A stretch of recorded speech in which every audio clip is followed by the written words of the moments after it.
Hello, I'm Steve Melendez. I produced The Lion, the Witch, and the Wardrobe with David D. Connell of the Children's Television Workshop. And I'm talking with the film's director, Bill Melendez, and Bob Balser, who was the animation director on the central section of the film, which was produced in Spain. We're looking at the film and talking about the making of it, and anything else that occurs to us.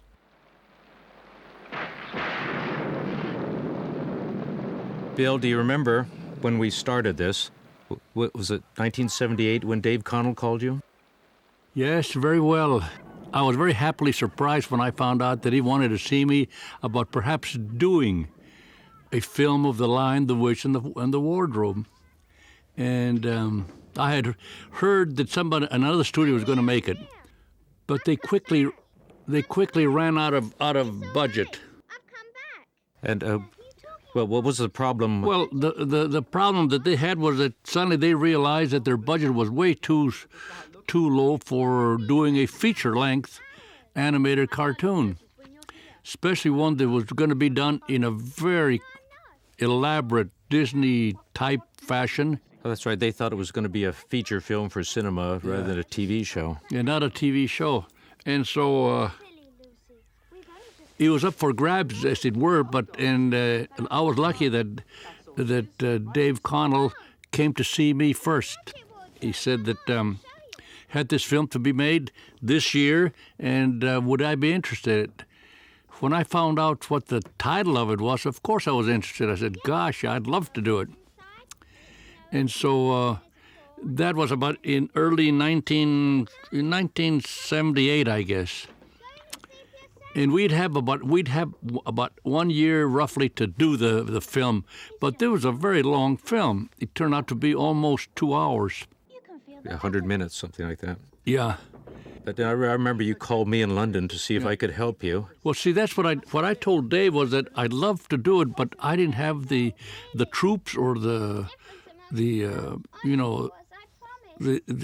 place where I could make such a long film on top of the work that we were doing.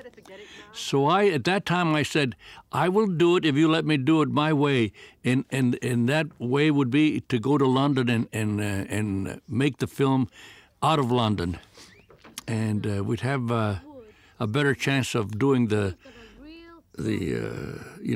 budget and also the time, the schedule. Yeah, well, I remember when you called me that I said, because in London everybody was busy at that time, and I said the only way to do it would be to bring in other studios to work on it. Sure. And I came up with that because when they did the Yellow Submarine in London, they had something like 15 different studios working on it. And I thought, well, if they could do it on that one, we could do it on this one. So I spoke with a bunch of other studios in and around London, but everyone was so busy, I couldn't find anyone who was willing to work with me except for TVC. And so I then called Bob Balser, who I'd worked with before in Barcelona, and amazingly, he said yes. So in the end, there were 3 studios working on the film, and as luck would have it, the script divided into 3 equal parts. This section here was done at my studio in London, or Bill Melendez Productions in London, and directed by Nick Spargo. He was the animation director. Nick was a wonderfully talented and creative person. He'd been in the story department out at Moore Hall at Cookham, and I'd known him for a number of years, although this was the first time we'd ever managed to work together. Funnily enough, a lot of the other people who worked on this film also worked at Cookham or were trained out there. He was a great personality, and although we had our disagreements during the production, I think we worked very well together. I love this scene when Tumnus first appears. Victor Spinetti, who did the voice of Tumnus, he helped us do all the casting and put all that soundtrack together. Excuse me? I'd like to mention Alan Sheehan, who designed the film. Al was a great artist who initially did some really radical designs for us, some of which you can see in the design section of the DVD. It was a shame that not everyone appreciated his work. I'm not sure if it was one person or a group of people who made the decision, but we had to change all the kids in Aslan after we had animated about 4 minutes of the film. They also insisted that we treat the backgrounds in a more realistic way than we'd initially intended. And that was on top of having to re-record the kids. They objected, I mean, constantly about the professor smoking, and then we had the beaver smoking. We had all these things that they finally accepted the professor. Yeah. But we had to cut all kinds of things out, little touches that were really nice for just to be acting with. Well, the problem was that we had two directions. We were getting directions from Georgia, from the TV Foundation. Yeah. And then we were also getting, by this time, we were getting directions from a local English priest who was turned over, who had been put in charge of us here in London. Yes, Walter. I can't remember his surname. But Walter. Yeah. Great guy. He was a very nice man, but yeah. But they aren't countries at all. Well, he usually was on our side. He usually okayed what we wanted and would help us. Yeah, because he was a friend of Lewis. He was one of the executors, I think. But Yeah. he was a very nice guy. Both catch cold if we stand here talking in the snow. Daughter of Eve, from the far land of Spare where eternal summer reigns around the bright city of Ward Robe. How would it be if you came and had tea with me? Thank you very much, Mr. Tumnus, but I was wondering whether I ought to be getting back. It's only just around the corner, and there'll be a roaring fire. And tea, and toast, and cake. Well, it's very kind of you, but I shan't be able to stay long. If you will take my arm, daughter of Eve. That's the way. Off we go. And I don't think we could get away with this now. Times have changed. Little girls talking to strange men in the woods.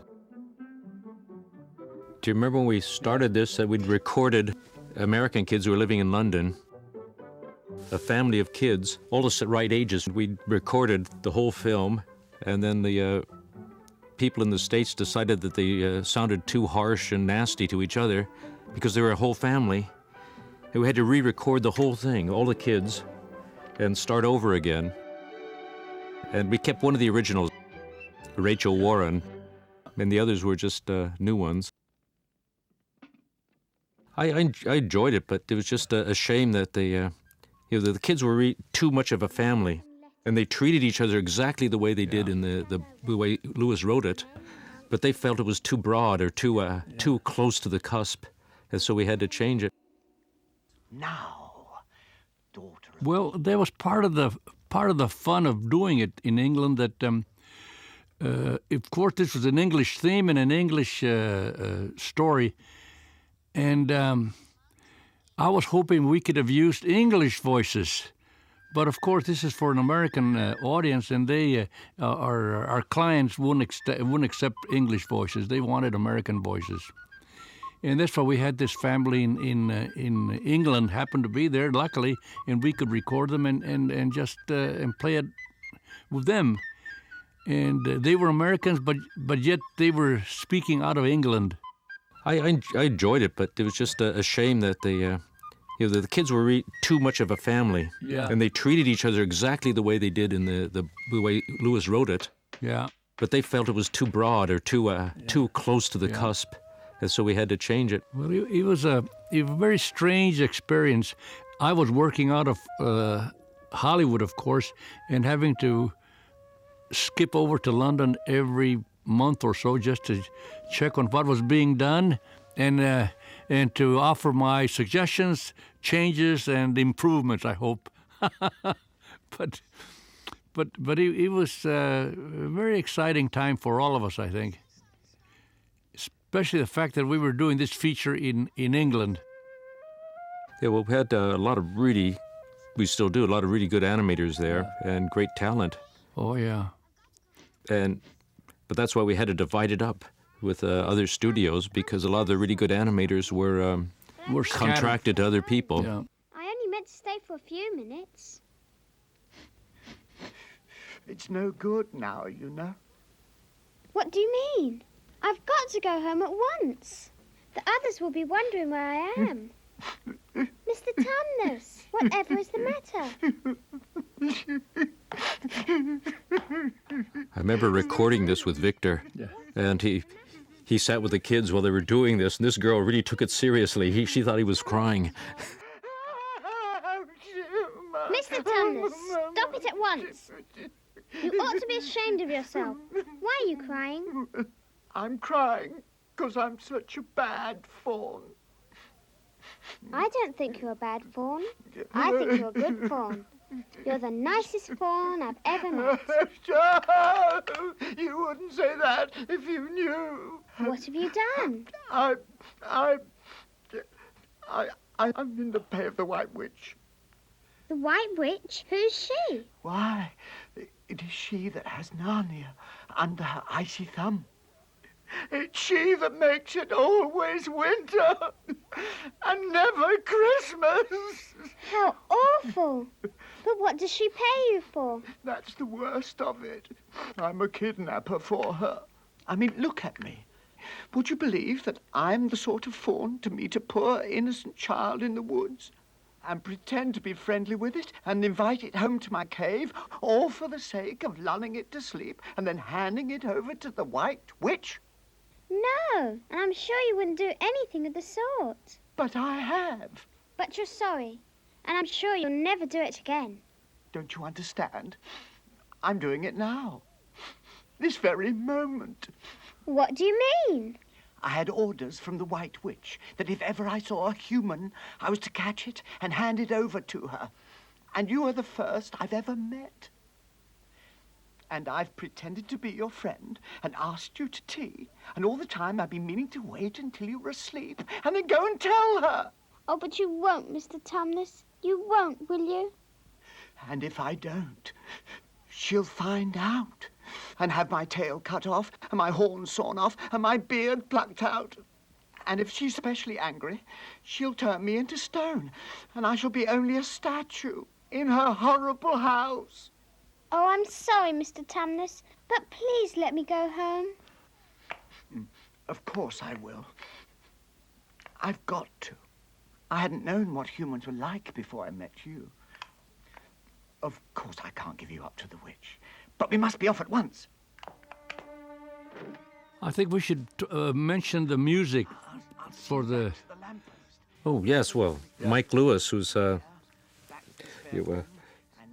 great composer I'd worked with in London on commercials before. And he just, I thought, had the perfect feel for it. And he just did this, I think, a fantastic track for us. Yes, I can see the wall. It was incredibly helpful because a lot of the sequences just wouldn't have worked without his music, especially later on the battle sequences and that, which were, but we'll talk about that when we come to it. It was very difficult not to have wall-to-wall music.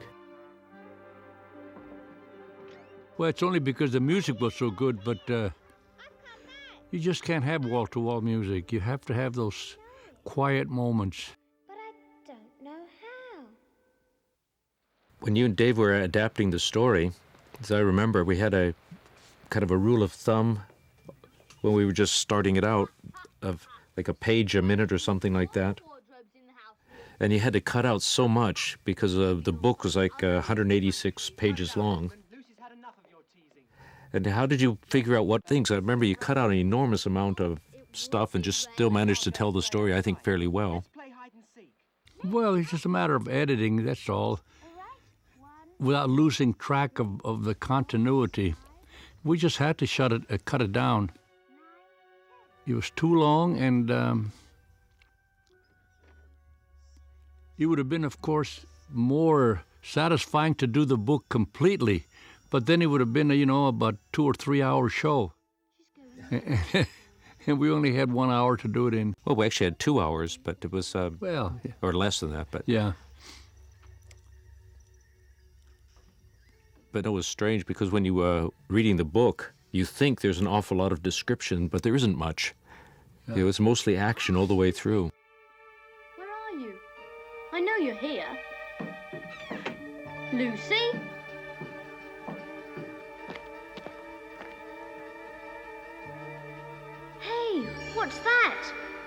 My goodness, she was right. This is what Lucy was talking about. But where is she? Lucy! Lucy! I'm here as well. It's me, Edmund. She's angry about all the things I've been saying to her. Lucy! I'm sorry I didn't believe you. Where are you? Silly Lucy, probably sulking somewhere.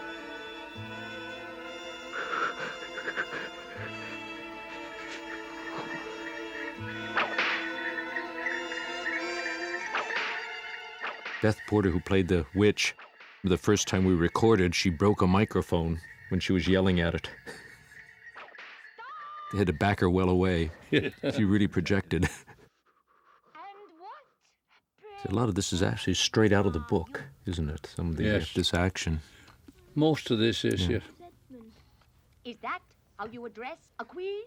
I beg your pardon, Your Majesty. I like the way our designer, Al Sheehan, designed that dwarf was great. Yeah. You know, he had all these wonderful characters. What are you? Please, Your Majesty, I don't know what you mean. You know, and all the different versions we went through, particularly on the kids and the you know, the White Witch and Yeah. all these characters were great. And later on, I had Dick Fosberg did the all these noises that the dwarf does, and so I'd written down gibberish, and he actually went through and read it exactly the way I'd typed it out. And how, pray, did you come to enter my dominions? Well, I came in through a wardrobe. So I guess we invented a dwarfish language. Men, I have heard of such things. This may wreck all. But he is only one, and he is easily dealt. I never understood this thing about Turkish delight. I don't particularly like it. But, Here on this list. I guess it's when Lewis wrote the book. It was one of those rare things that you couldn't get. And we will talk. Perhaps something hot to drink. Would you like that? Yes, please, Your Majesty.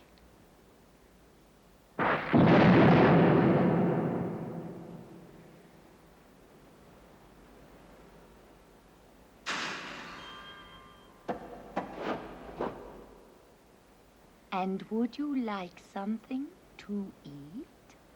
Some Turkish delight? Yes, please.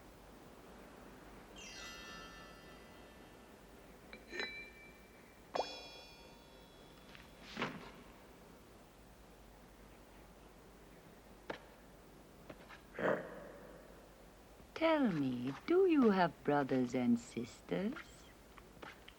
One brother, two sisters. One sister, Lucy, has been here too. Lucy's been here and met a fawn. Your sister has been here in Narnia, you say, and has met a fawn? Yes, she said she met a fawn, but I didn't believe her. Does anyone else know of this? No, only Susan and Peter, and they don't believe her. You are sure there are 4 of you? 2 sons of Adam and 2 daughters of Eve? I should so much like to see your brother and your 2 sisters. Will you bring them to me? I'll try. Because if you did come again, bringing them with you, of course, I'd be able to give you some more Turkish delight. Why not now? I can't do it now. The magic will work only once. In my own house, however, it will be another matter. Why can't we go to your house now? It is a lovely place, my house. There are whole rooms full of Turkish delight. And what's more, I have no children of my own. I want a nice boy whom I could bring up as a prince, and who would be king of Narnia when I'm gone. While he was prince, he would wear a gold crown and eat Turkish delight all day long. But why not now? Oh, but if I took you there now, I shouldn't see your brother and sisters. I very much want to meet them. You are to be the prince and later the king. And your brother will be a duke and your sisters duchesses. There's nothing special about them. And anyway... I like the design of it, the way the backgrounds are painted, all of that. You know, it's kind of Yeah. desolate spot. Country now, and come back to me another day. With them, you understand. It is no And good painting going snow without is them. very difficult. The designer. Look for those two little hills rising above the trees. It's kind of the art of not putting anything in. My house is Yeah. between those two hills. I might have to be very angry with you if you come alone. Oh, I'll do my best. And by the way, you needn't tell them about me. Make it a surprise for them. Just bring them along to the two hills. A clever boy like you will easily think of some excuse for doing that.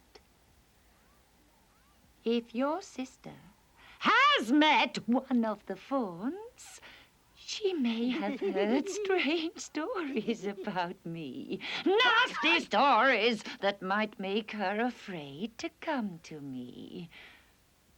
Fawns will say anything, you know.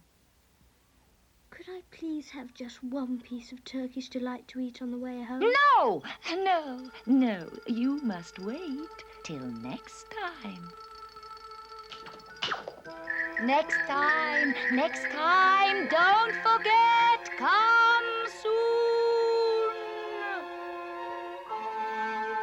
Oh, Edmund! Edmund! So you got in too. Isn't it wonderful? And now do... Okay, Lucy.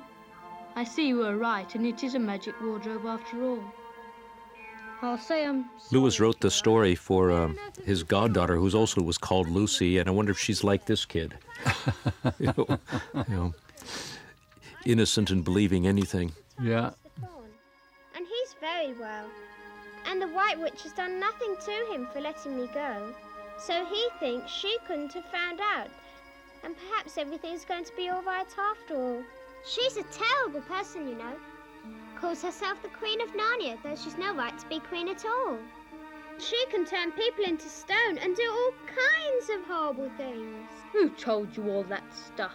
Mr. Tumnus the Fawn. You can't always believe what fawns say. Who said so? Everyone knows it. Ask anybody you like. But it's silly standing here in the snow. Let's go home. Yes, let's. Oh, Edmund, I am glad you got here too. Now both of us can tell the others about Narnia. Come on, let's find the others. What a lot we have to tell them. And what wonderful adventures we'll have.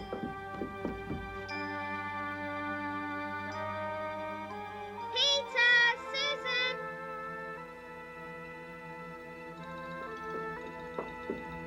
It's true. It's all true. Edmund has seen it too. There is a country you can get to through the wardrobe. We were both there. Go on, Edmund. Tell them all about it. What's this all about, Edmund? Tell us, Edmund. Oh, yes. Lucy and I have been playing. Pretending. Ah, yes. We've been playing. Yes. Only pretending that everything she said was true. Just for fun, of course. There's really nothing there. There she goes again. What's the matter with her? The worst thing about young kids, they always run Look off. here, shut up, you. You've been terrible to Lucy ever since she started this nonsense about the wardrobe. Just leave Lucy alone. But it's all nonsense. Perhaps. But what good you think you'll do by teasing her? I thought... You didn't think at all. It's just spite. Stop it, both of you. Fighting won't make things any better. They're always on her side. Let's go and talk to the professor.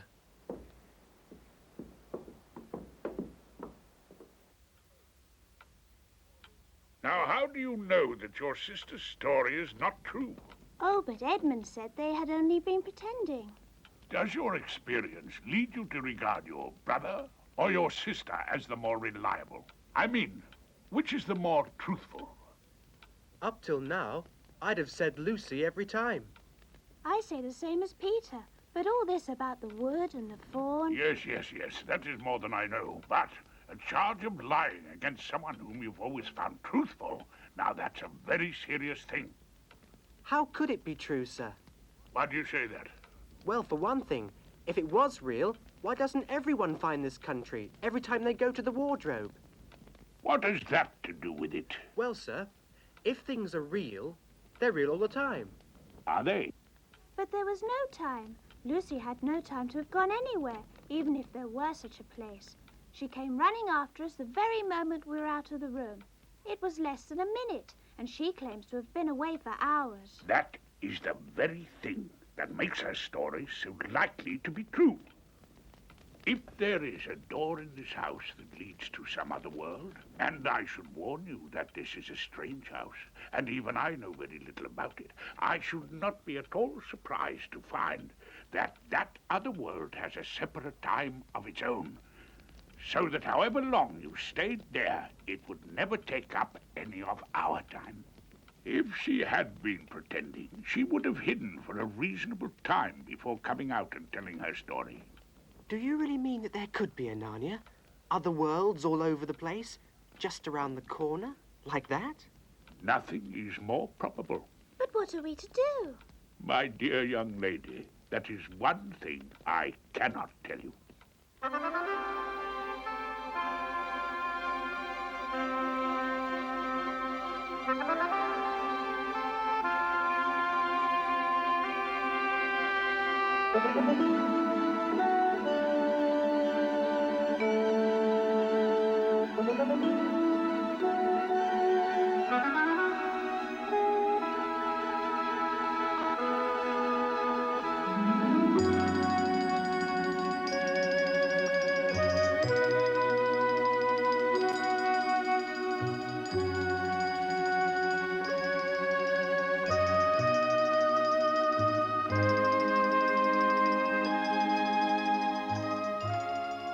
Shouldn't we be bearing a bit more to the left?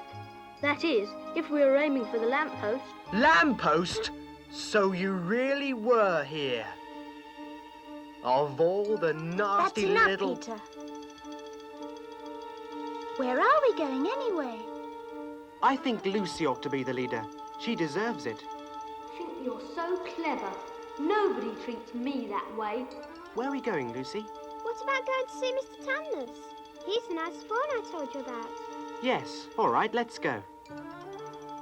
I'll get even. You watch. I'll get you. Just wait. He's not only the nicest fawn I've ever met, he's... Oh, no! Poor Mr. Tumnus. I love that. The thing fell just as they got there. They could have been there for years in Narnia time.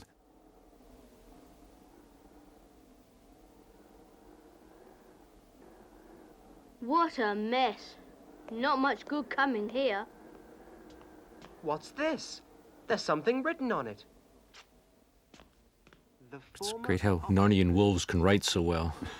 fawn Tumnus is under arrest and awaiting his I wish I could write trial that way. on a charge of high treason against Her Imperial Majesty Jadis, Queen of Narnia, Chatelaine of the Lone Islands, etc. Also of comforting Her Majesty's enemies, harbouring spies, and fraternizing with humans. Signed, Fenris Ulf, Captain of the Secret Police. Long live the Queen. I don't know if I'm going to like this place after all. Who is this Queen, Lucy? She's cast a spell over the whole country, so that it's always winter here and never Christmas. I wonder if there's any point in going on. It doesn't seem particularly safe here. Let's go home. Oh, but we can't. Don't you see? We can't just leave. After all, it's on my account the poor fawn has got into this trouble. We must try to save him. What can we do? Let's get out of here. Quiet, you. What do you think, Susan? I've a terrible feeling that Lucy's right. I think we must try to do something. We did that Mr. Tumnus. whole first I section think you're right. at our office in London, and this section here was done in Barcelona. Yeah, all this was done in Barcelona. What a waste of time. I'm And you can't tell the difference. Well, of course not. We were using the same design and the same color, so There it goes again. I saw it too. It's still there. It's just gone behind that big tree. Well, Bob, your section started right here where the beaver first appears. What did you think when I first called you From London. and told you the deadline? As I remember, you were pretty unfazed. There it is. Well, being used to those kind of deadlines, wasn't too concerned, especially since we knew we had the possibility of a co-production between Melendez London and TVC and Peg Bar. It wasn't as frightening a 6-month production schedule, but it still was a big job. Let's give it a try.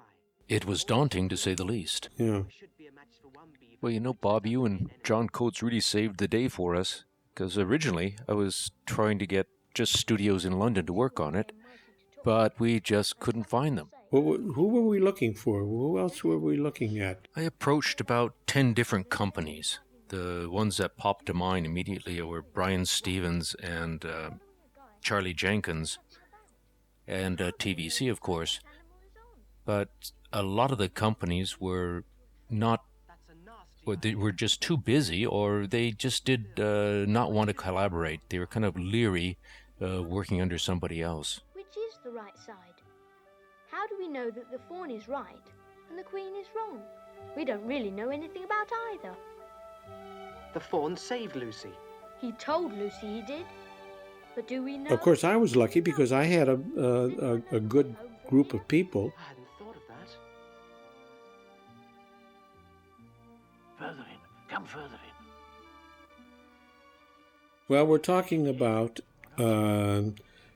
almost 25 years ago. I remember having to carry around big reels of film on 35 millimeter to be able to show people things. And even our arrangement of getting the negative back and work prints back and forth to London. I mean, there were lots of technical problems which people don't even think of today. Spain wasn't in the EC at the time, and we had this problem of tax.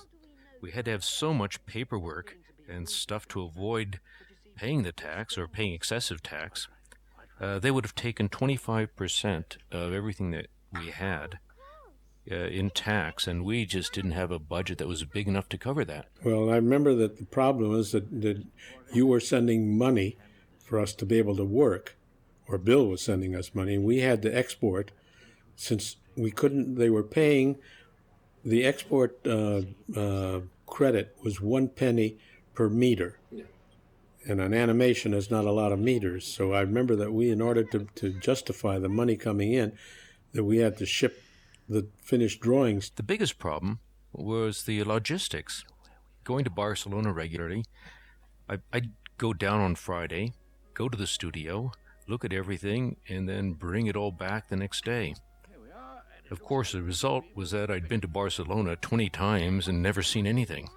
But the problem was that the flight was at midday, and nothing on the weekends in Barcelona was open before 2 p.m. in the afternoon. Do you remember one night we were walking down the Ramblas, and there was a fire at one end of the road, and suddenly behind us there was this racket, and we turned around, and there was a whole phalanx of riot police beating on their shields, coming right towards us, and we ducked into that hotel that Hemingway wrote about. What was the name of the hotel there? The one down the Royale. No, it's not the Royale. It's where they were fighting on the rooftops and shooting back and forth. Here we are, Mrs. Beaver. Hello, Mr. Beaver. I found them. At last, to think that I should... Liz Proud, who played Mrs. Beaver, was actually one of C.S. Lewis's students, so she knew him really well at university. Yeah. Part of the advantage of doing it in England, you've got all these people who knew the guy. Sit down, sit down.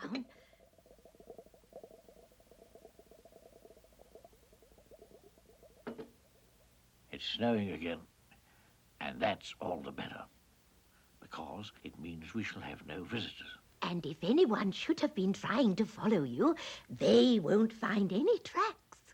Now, Have you ever tried to get Don, who did the voice, to talk like that because he had these big teeth in front of him? Think of the shushita sound. to her castle, and not many taken in there ever come out again.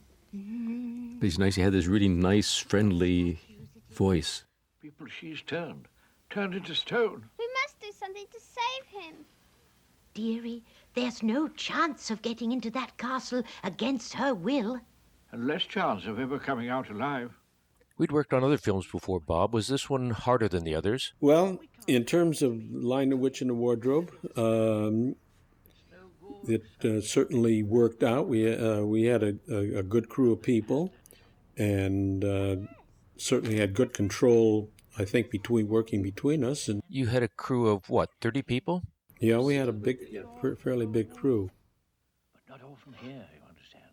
That's when I got a professor in to teach them English so that they could read dope sheets and dialogue and so forth. The lady who was your camera person, I can't remember her name. Oh, Elvira. Of course, she shot everything herself. I had 3 cameramen in London, TVC had 2, and you only had 1.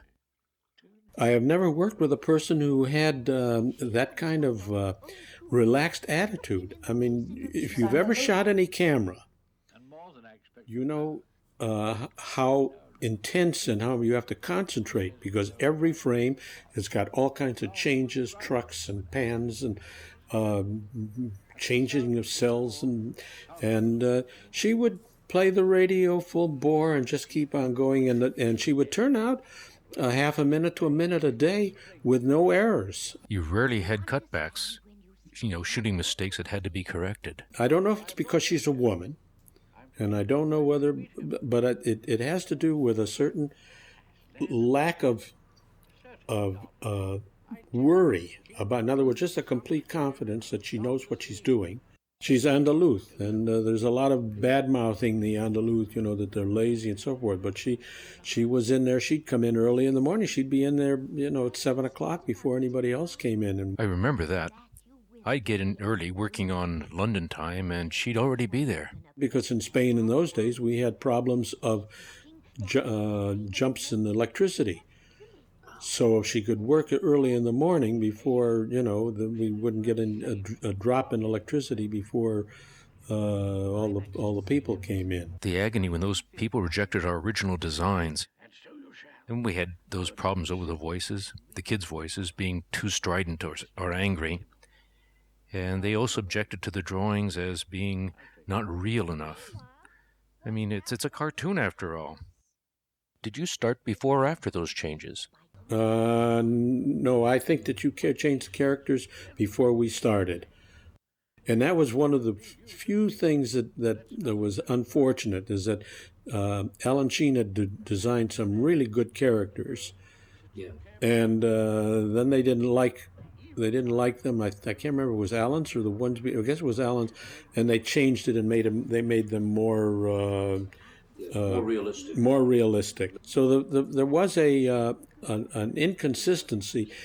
There's certain things that when you're a professional in working in animation, you mentioned that we were 3 studios and that you could tell the difference which studio, when another studio came in. This is very easy. When I'm watching a film, I can look at a Mickey Mouse, for instance, and see scene changes. That's a different animator. That's a different animator.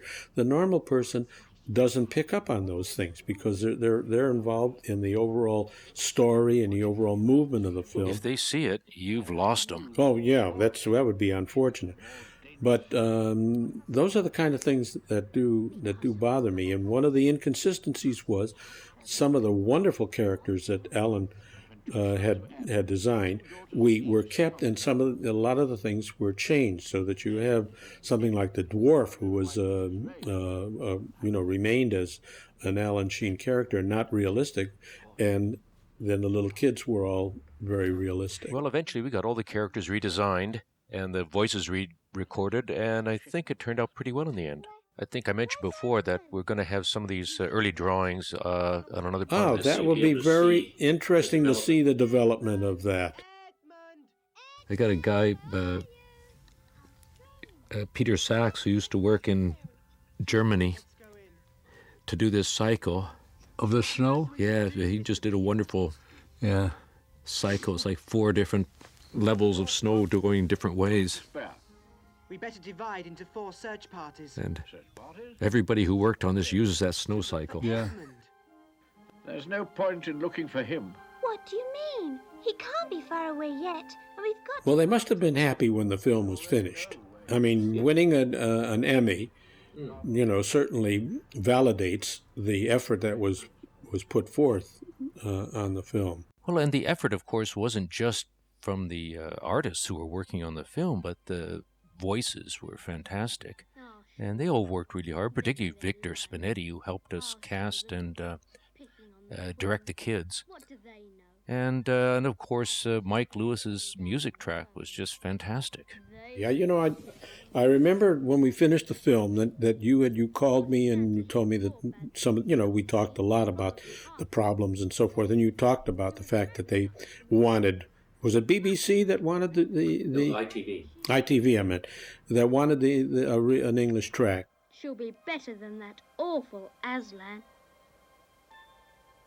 When I'm king of Narnia, the first thing I shall do will be to make some decent roads.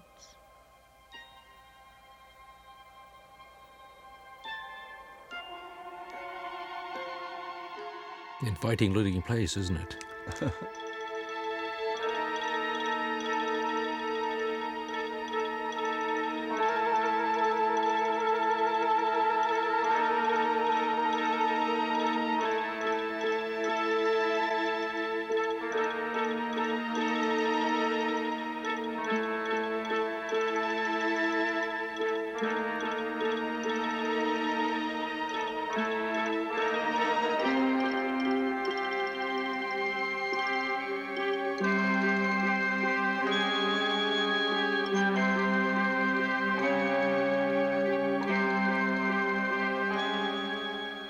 I bet that this is the great lion Aslan that they were all talking about. She's caught him already and turned him into stone. So that's the end of all their fine ideas about him. Huh, who's afraid of Aslan? It's all right. It's all I like right. this. We tried to time it so it really was scary. Victor overacting. Yeah. And tell me who you are. If you please, sir, my name is Edmund, and I met the Queen in the woods the other day, and I've come to give her the news that my brothers and sisters are in Narnia, quite close. I think it's interesting to note that I will tell Her Majesty. that Kraft did not break in with commercials every 5 or 10 minutes as they do nowadays. There were only 2 commercials on each hour, at the beginning and at the end of the hour, and it was I wish that were more that was the way to do it rather than having so many commercials they do nowadays. Now, so I just wonder what they're going to do with this. I hope that they don't spoil it by injecting commercials every 10 minutes. Well, I hope not. The other thing about this was that Kraft did this, they sponsored this because I don't know if they still do it, but back then they sponsored a reading program in all the schools. And what they did is they put this out with a teaching aid, and they gave copies of the book to I don't know how many thousands of schools across America, and these teaching aids and things like that, which they gave away. And this is why this went out as 2 one-hour programs, because so that the teachers would, the week before, or 2 or 3 weeks before, gave the kids this book to read and then look at the film and see how we'd changed it, what we'd gotten rid of, what we'd altered in the film. And one of our animation directors in Los Angeles, his wife was a teacher, And I remember at the time she said it's the only time she ever got her kids, all of the kids in her class, to read a book as a result of this. So it's interesting to find out that that there actually was a good effect, a result of what we did, and also the fact that they cared enough to do that, and as you say, not to put in all those commercial breaks. They just did one at the beginning and one at the end, and that was it. And as far as I know, this is the first time anybody did that. I don't think it's ever been done again. So that to me is just one interesting, little side note about the film and our making, this TV 2-hour show. Yeah, but that's why it was done in that way, the 2 hours, so that they could do that, and then on the after, I think it went out on Monday and Tuesday night. So Monday night or Tuesday morning, the teachers could talk to their students about it, and then go on with it. And the fact that it was just interesting how they broke it up, and that it went out on CBS, commercial network. Not on. You would have expected something like that to go out on PBS, but it didn't. So it was unique in a lot of ways, and the way we put it together and everything. But that was just because of the time. We didn't have enough time to do it in one studio. Well, there was a problem. We didn't have. We always have that problem, though. It's a matter of scheduling and the timing, the time to do the show in. It just, we never have enough time to do it right. We often have time to change it, though, and make it, improve it, but usually we don't have time to do it right. But anyhow, it was very interesting working with with another studio in Barcelona for the previous, 20 or 30 minutes, and then we go back to George Dunning in London. Yeah, well, he came in, I think, just after the Christmas section. I like this chase music. Yeah. Keep wishing I had something I could use it on again. Well, throughout, this music was just fabulous in this film.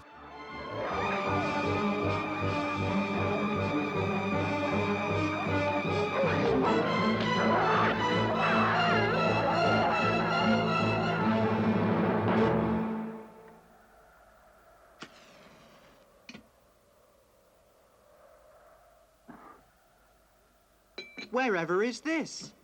It's an old hiding place for beavers in bad times, and a great secret. We'll be safe here until the storm lets up. Love this. This lady's brought everything just like home.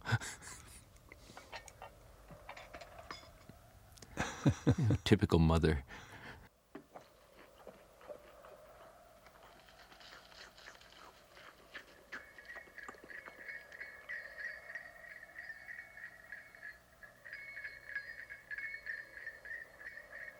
Not to worry. Mr. Beaver can scramble among the bushes and brambles without being seen. He'll see which way the witch's sledge goes. It's all right. Come out, Mrs. Beaver. Come out, sons of Adam and daughters of Eve. It's all right. This is a large section of the book which we eliminated, which was where Father Christmas arrived.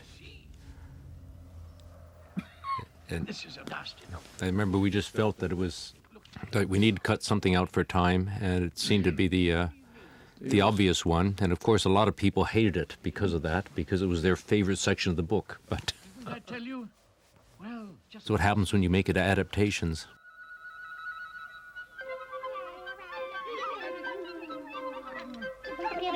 Father Christmas has been here! The witch's magic is weakening! Hooray! Aslan is on the move. See? Look around you! Spring is near! Mr. Fox, this is a glorious moment. This is the first time in many, many years that one can look forward to a Merry Christmas. Now then, don't stand around talking. We must move on. True, true. We must go, we must go. Goodbye! Goodbye! Happy Bye. days! Bye, Mr. Fox. Bye.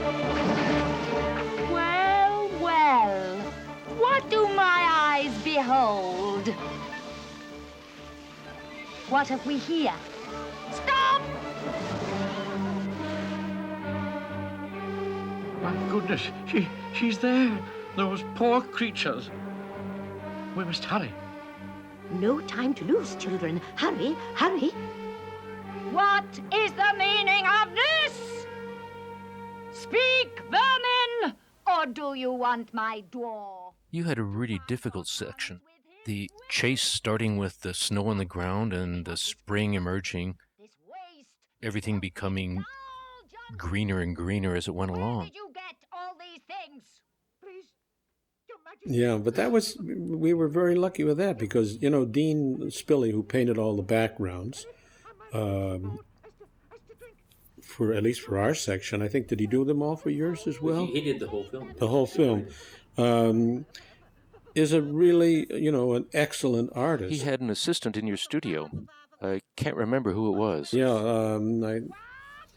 I'll have to go back into my records. All I can remember is that you had somebody there who was really good, but it was just the two of them. They did everything. And it made all the difference. But of course, we also had some good layout people working, and almost all of the people who worked on the line, The Witch in the Wardrobe at my studio, now have their own studios. Oh, don't! Please don't! they were here. Well, we didn't have a party when we finished the film, but we did have a big party when we won the Emmy. I invited everybody who had anything to do with the film, all of the laboratory people, and we had a big cocktail party at one of the big hotels and showed the film and so forth. That was a very, very exciting time. Well, we had a lot of people working on it, Steve. I don't know how many people you had at Melendez in London, but I know that there was a big chunk of people, a lot of animators, a lot of tracing painters, and they did a beautiful job. When I look at the credits, I don't know how we did it with so few. I thought we had more people working on it. I mean, you know, today when they put the credits, they have the luncheon wagon driver and so forth. I think we just put the people who actually did the work.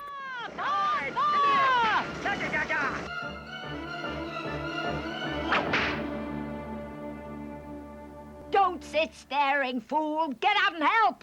Planting, clatting, clinting, lawyer. We've lost them. I think they've stopped. It's no good, Your Majesty. The sleds won't move. Then we must walk. We shall never overtake them walking. Not with the start they've got. Are you my counselor or my slave? Do as you're told. Tie the hands of the human creature behind it. Now then, drive him ahead of us. We're going to overtake them, or I'll know the reason why not. Etzelif, Sagarich, Gallop! Faster! Faster!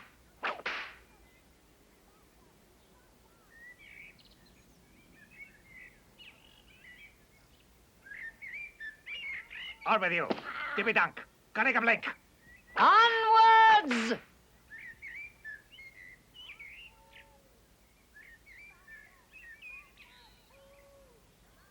Faster! Faster, fools! Ganache! On with you. On! Gabuff! Faster! Faster! Ah, this is no thaw. This is spring. What are we to do? Your winter has been destroyed, I tell you. This is Aslan's doing. If either of you mention that name again, you shall be instantly killed!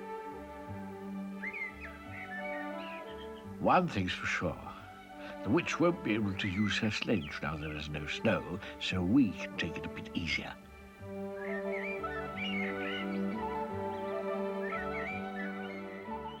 I think from this section on is where the guys at TVC took over, where George Dunning. Yeah, and Eddie Radge worked on this, didn't he? Yeah.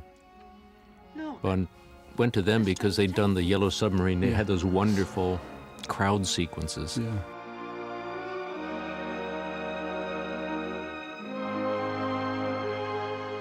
I like that first view of Aslan, works really well.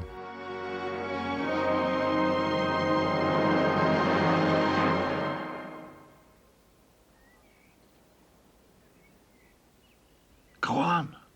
No, you first. No, sons of Adam before animals. Susan, what about you? Ladies first. No, you're the oldest.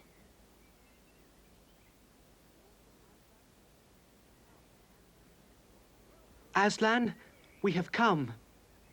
Welcome, Peter, son of Adam. Welcome, Susan and Lucy, daughters of Eve.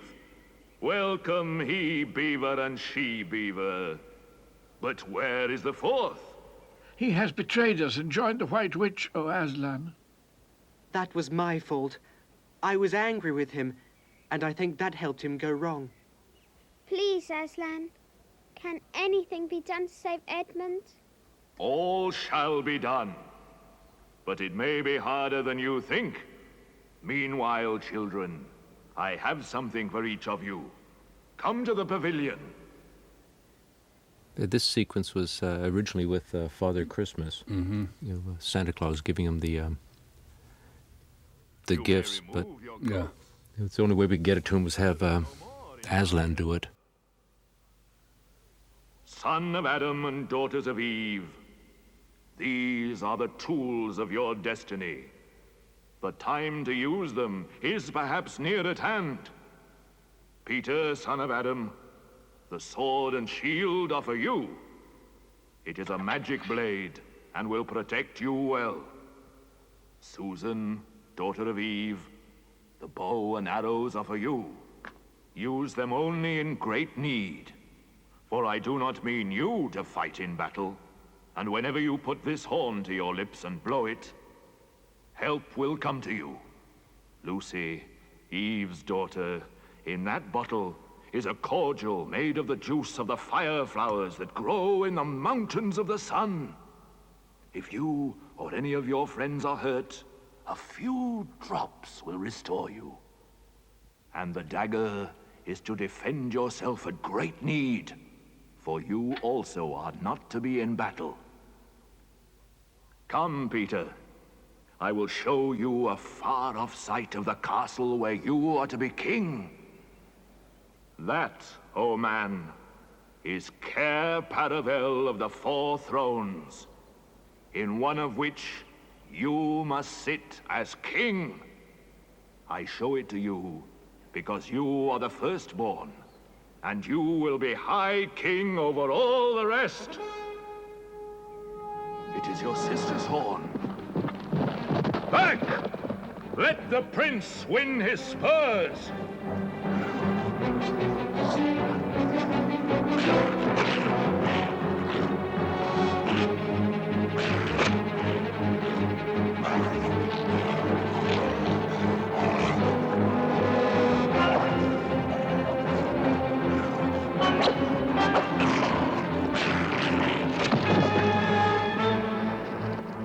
Quick!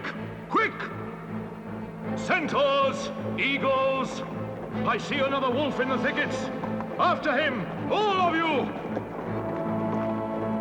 Hand me your sword, and kneel, son of Adam. Rise up, Sir Peter Fenris Bane. It's no use now, O Queen. They must have reached the stone table by now. Perhaps the wolf will bring us news. It cannot be good news if he does. 4 thrones in Cair Paravel, and if only 3 were filled, it would not fulfill a prophecy. What difference would that make now that he is here? He may not stay long. And then we could fall upon the 3 at Cair Paravel. Yes, it may be better to keep this one. For bargaining with. What, you fool? And have him rescued? Then we better do what we have to do at once.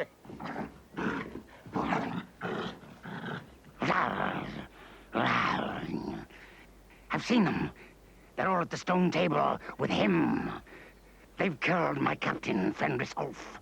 I was hidden in the thickets and saw it all. One of the sons of Adam killed him. Go quickly. Summon all our people to meet me here as speedily as they can. Call the ghouls and the boggles, the ogres and the minotaurs. Call the cruels, the hags, the spectres, and the people of the toadstools.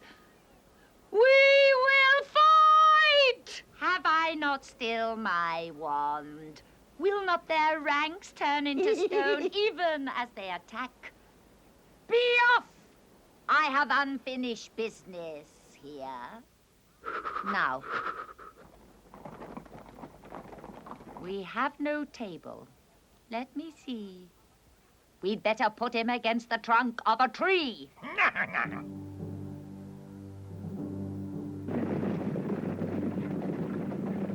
Prepare the victim!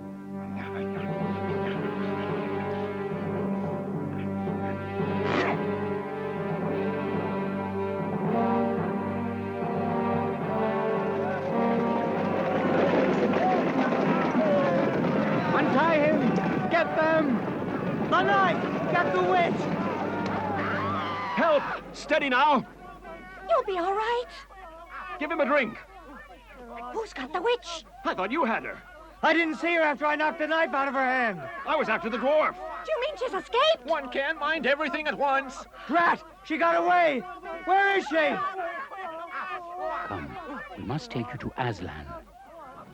On to the stone table!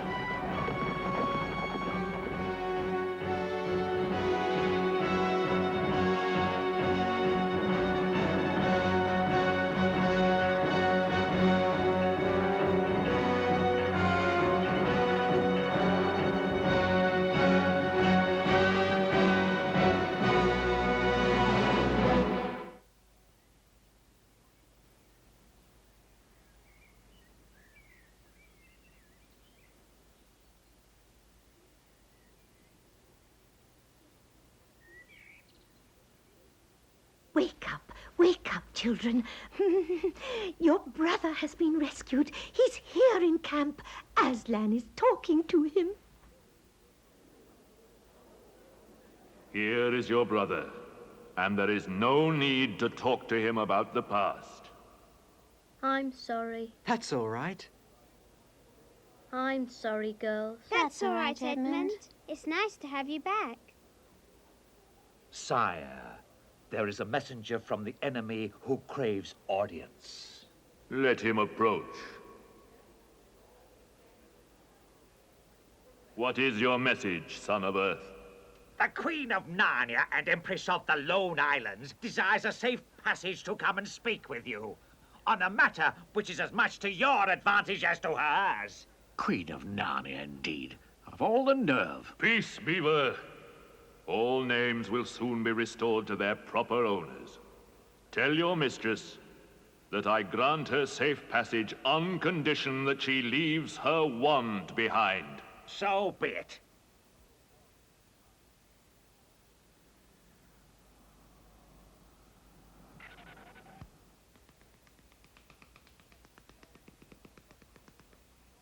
It's agreed, O Queen, provided you leave your wand.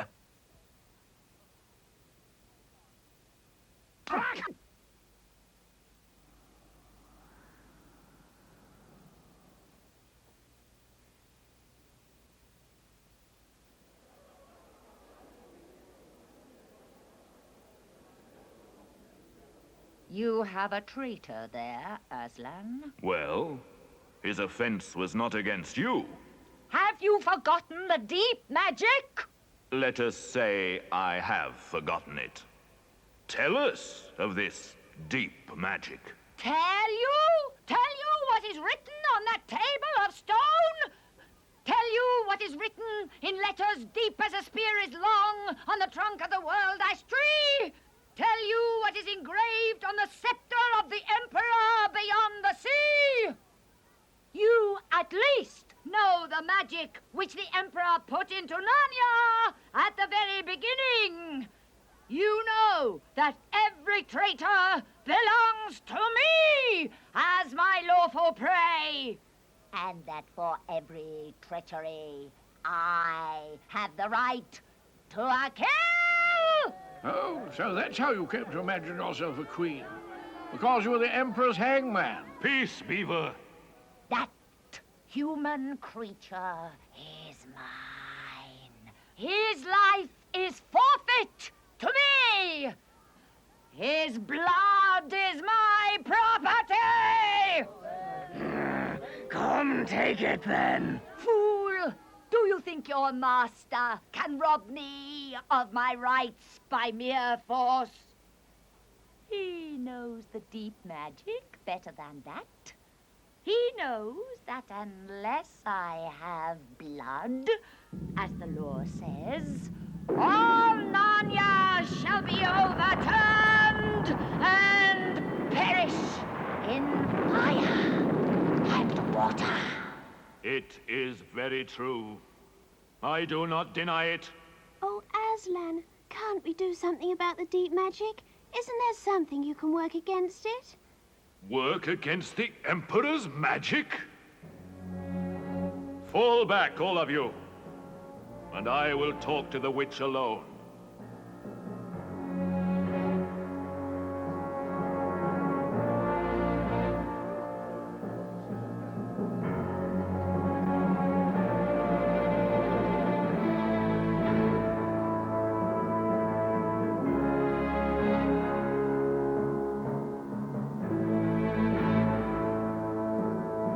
I have settled the matter. The witch has renounced the claim on your brother's blood. How do I know this promise will be kept?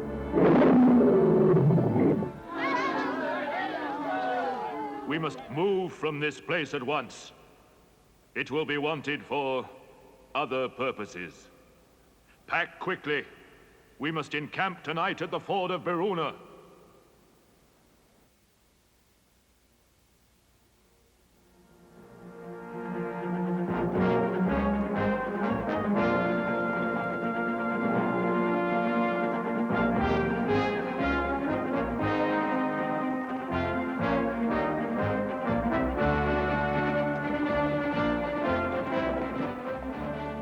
Prepare to fight the witch two ways.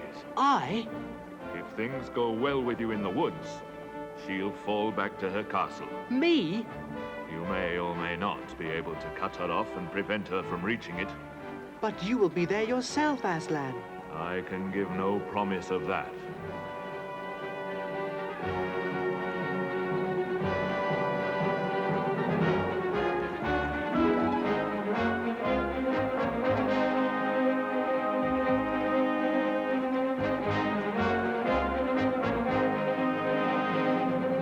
We shall camp here.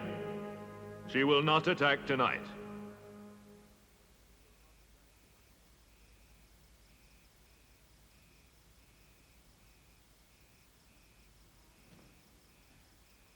Can't you sleep either?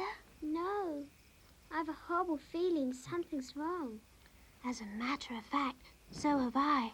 Something about Aslan. I have a terrible feeling something dreadful's going to happen to him. There's been something wrong all afternoon. Lucy, what was that he said about not being with us at the battle? Where is he now? Is he here? I don't think so. Let's go outside and have a look around. We might see him. All right, let's go.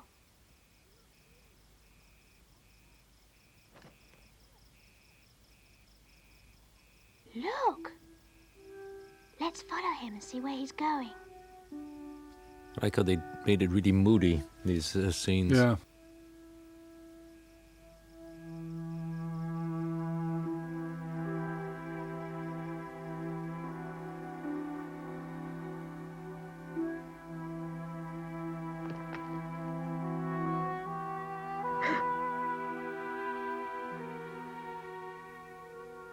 Oh, children, children, why are you following me?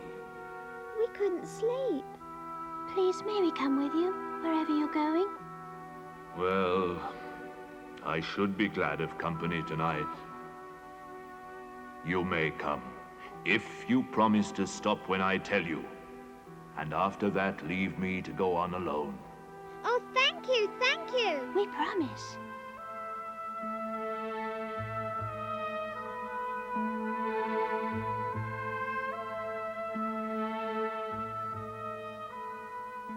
Aslan, dear Aslan, what's wrong? Can't you tell us? Are you ill, dear Aslan?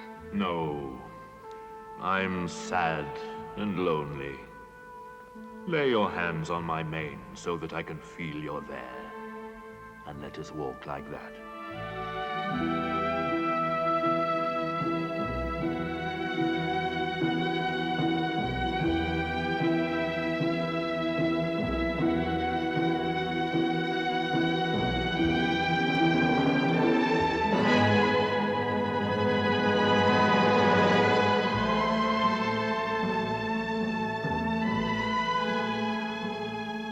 Oh, children, here you must stop. And whatever happens, do not let yourselves be seen.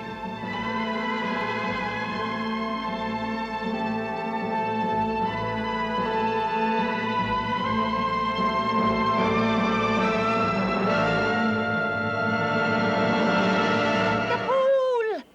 The fool has come! Bind him fast. Oh, Aslan, roar at them. Fight them, Aslan. Bind him, I say!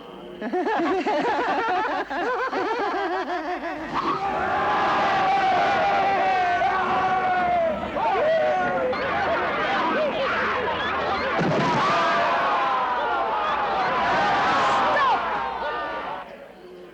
Let him first be shaved! I think this whole sequence, I don't think we made a change to it at all from the No. original book. It's all exactly as... From the book, yeah.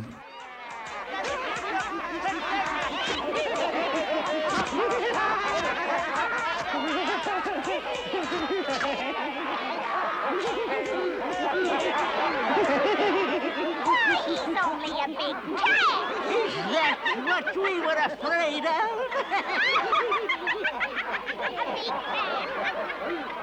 Push, push, push, push, push. Oh, pushy. How many mice have you caught today, cat? Tell me, would you like a saucer of milk? How can they? This is awful.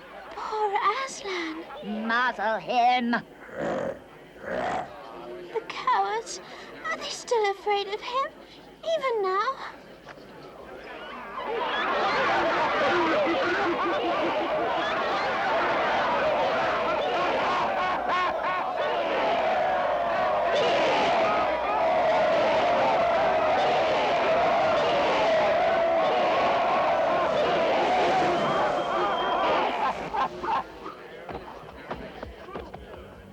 And now, who has won?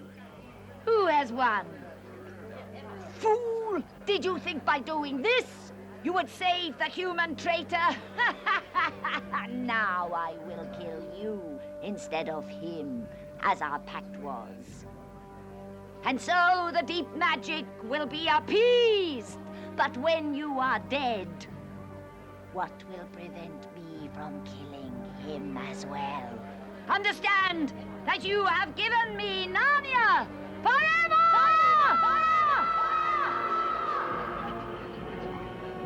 You have lost your own life, and you have not. Well, this was a thing where, you know, the people in Georgia wanted us to do it like the book, and we refused to do it. Yeah, that's right. Yeah, they wanted to see him die. They wanted to see him die.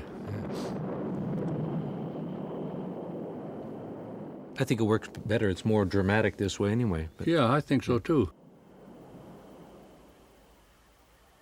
The great cat is dead! The fool lies dead! Now, follow me. Oh, let us settle this war. Follow me and crush the human vermin and traitors. Follow me!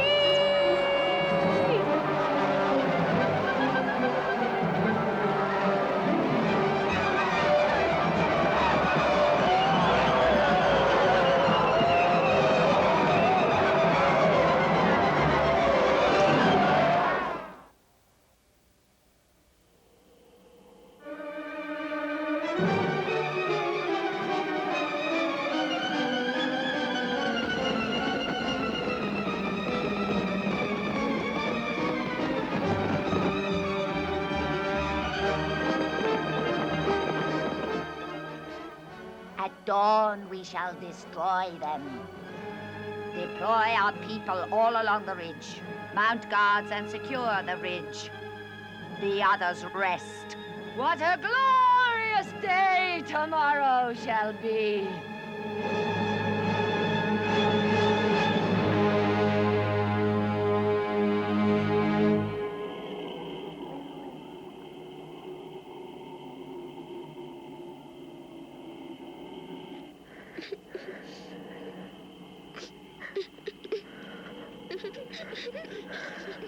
I can't bear the look of that horrible muzzle. I wonder if we could take it off.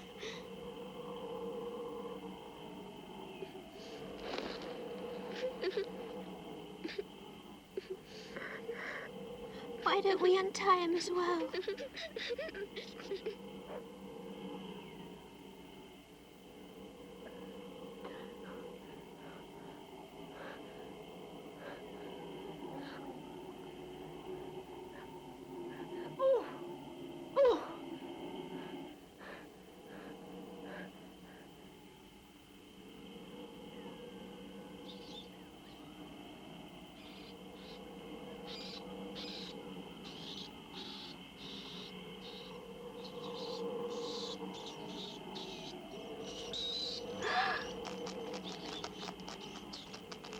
Oh, what are they doing?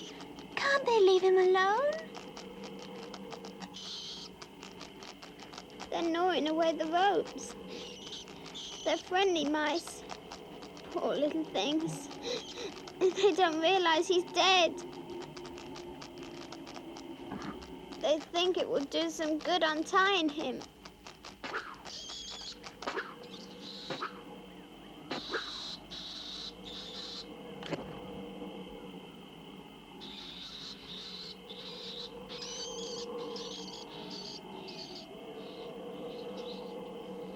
I suppose there's nothing more we can do. I'm so cold. So am I. Let's walk about a bit.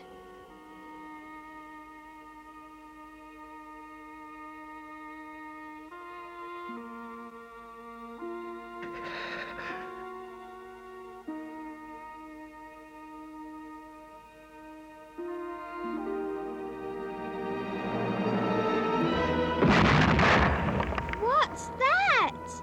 I'm afraid to turn round. Something awful's happening. They're doing something worse to him. Come on. Oh no! Oh, what does this mean? More magic? Yes, it is more magic. Oh, Aslan! You're not dead. You're alive! You're alive! Yes, it is I. You're real! You're real! Oh, Aslan!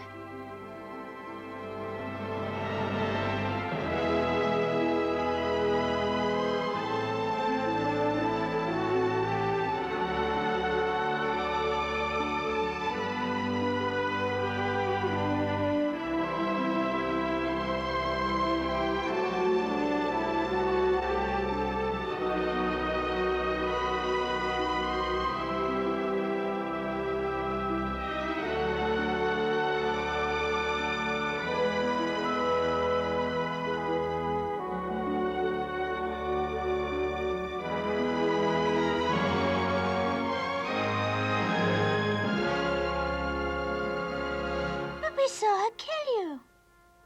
Yes. Although the witch knew the deep magic, there is a magic deeper still which she did not know. Her knowledge goes back only to the dawn of time. But if she could have looked a little further back into the stillness and the darkness before time dawned, she would have read there a different incantation. She would have known that when a willing victim who had committed no treachery was killed in a traitor's stead, the table would crack, and death itself would start working backwards. And now, to business. Children, you must ride on me. This is a incredible sequence, the music side. Yeah. So it's like 6.5 minutes. And I remember we recorded it at CTS in London. Yeah. With the London Philharmonic and the LSO, the Symphony Orchestra. And I remember we booked like 3 days to do this because it's 6.5 minutes of constant, music and just constant work. And so we went in there the first day and they rehearsed one part of it and then just recorded it to the film. Yeah. And sounded all right to me. Anyway, they came up, they listened to it, and one of the violinists said, I missed a note here, and they picked him up and that was it. We did it in 2 hours, I think, the whole thing. Just one of those magic moments.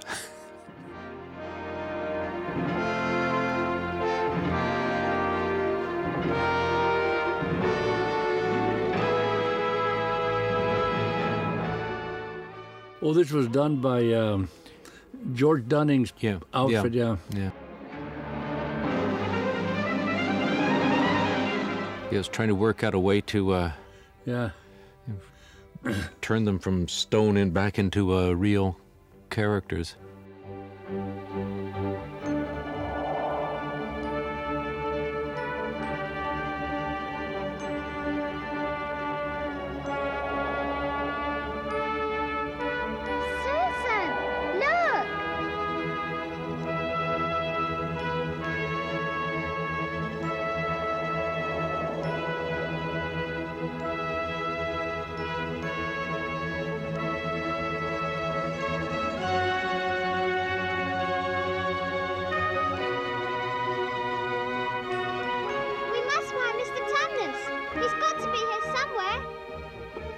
Look everywhere.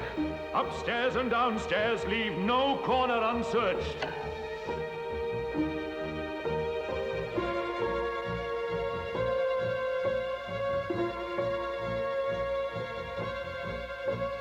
Aslan! Aslan! I found Mr. Tumnus!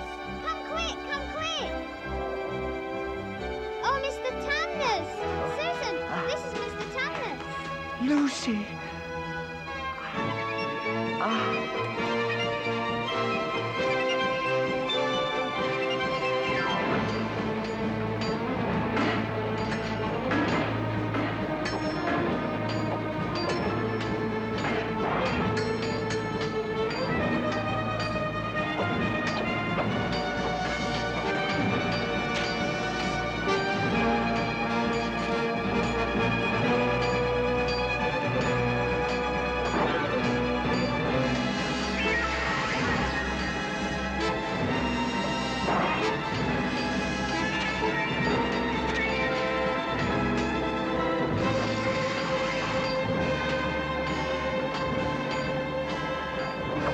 We've got to stop the witch! She's turning all our people into stone! We must destroy her wand!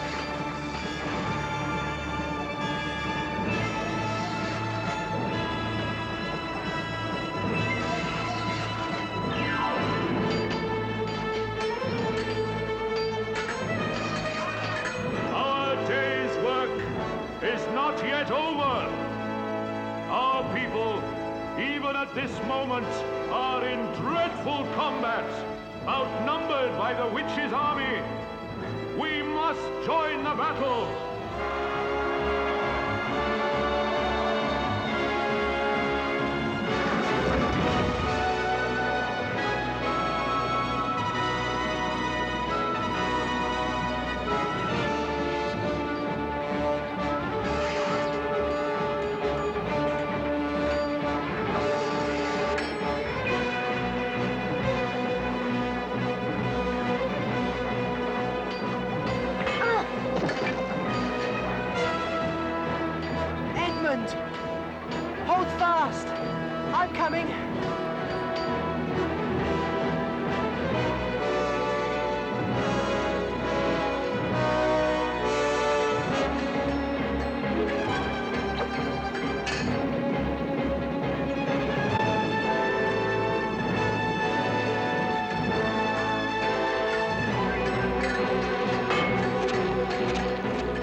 can't be.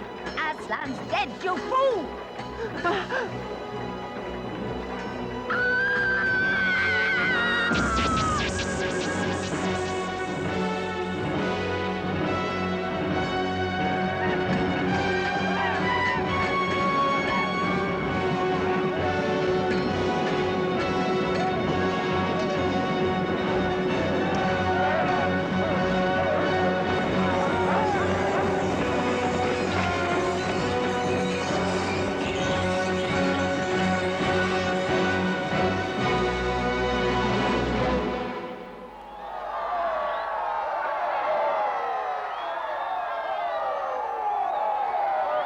You've arrived just in time, Aslan. It was all Edmund's doing. Once he broke her wand, we knew we had a chance. However, poor Edmund was terribly wounded. We must go and see him. Quick, Lucy. The cordial I gave you. There are others wounded. Yes, I know. I must tend to them. Hand me your sword. And kneel, Edmund.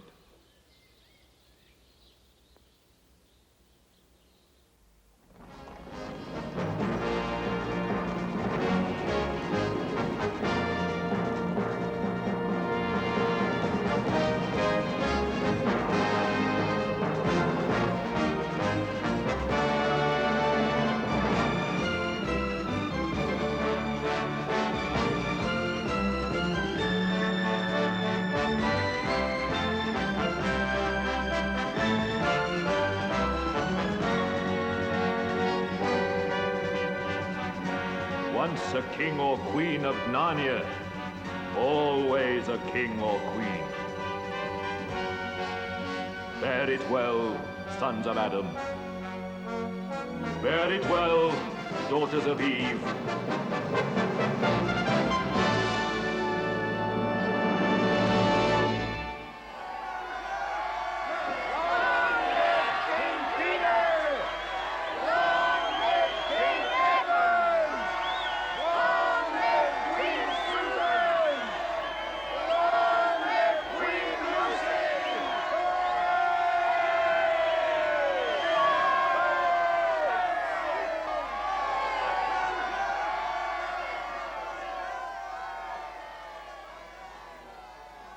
Where's Aslan?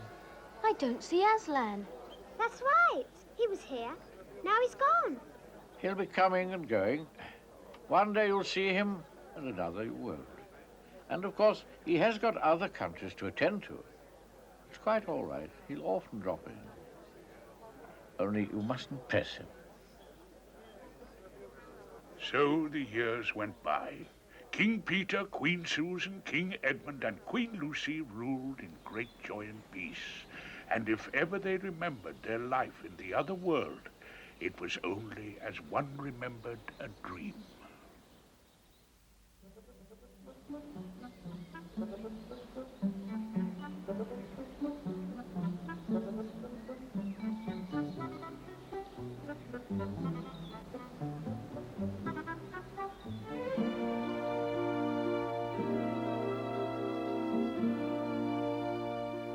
Majesties, great news!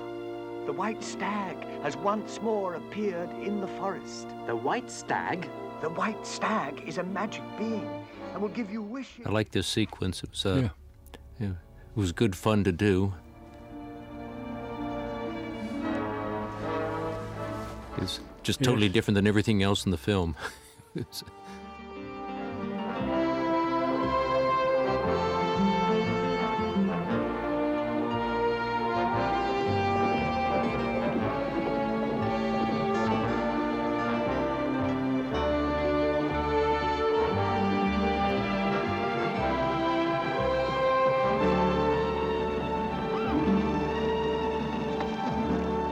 the stag.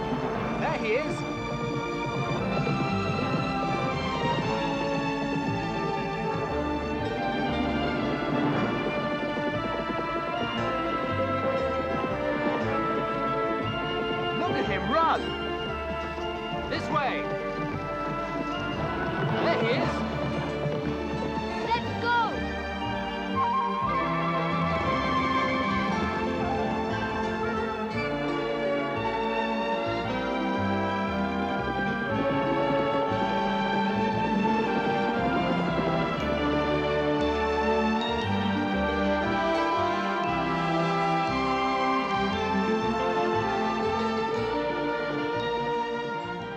Well, I'd just like to mention, you know, the people at George Dunning Studios, and certainly Bob Balser in Barcelona, and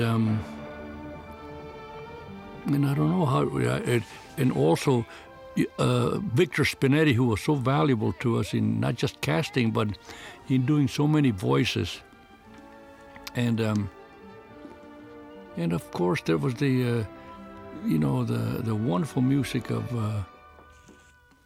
for the whole picture. I always loved this track. So I can only say that it was a great experience for us, and in a way, I guess we also went to Narnia with the kids. Yeah, it was a wonderful, really international thing, because a lot of people worked on it in Los Angeles. There's not as many as in Europe, but and we did it all in English, but half the time we were speaking Spanish in Barcelona. That's right.